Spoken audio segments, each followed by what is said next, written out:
around people have to understand that colonialism is similar to civil rights in the sense of, excuse me, its timeline, right?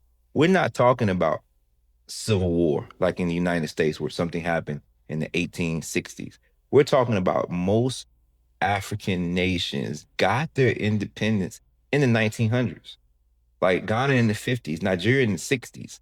But most nations, if you look at it, between the 40s, 50s, 60s, and even 70s, that's when they got their actual independence. So yeah, no, this I think people forget how young these countries are, and that's just because you got your independence, as we get into, doesn't mean that you're actually free. Doesn't mean that you've been able to kind of relinquish all those vestiges of colonialism because they didn't just like, all right, fine, y'all can have y'all go.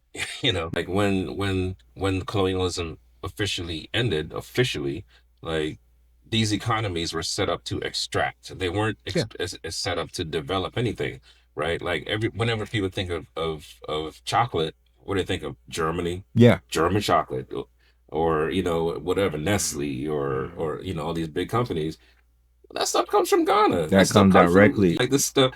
So like they set up the refinery, they set up all the things to basically exploit and expect and extract the natural resources from whether it's minerals, cocoa, whatever. Hmm. And so yeah, like I think like 70% of the world's cocoa comes from Ghana, but they don't actually make any of the money off of it.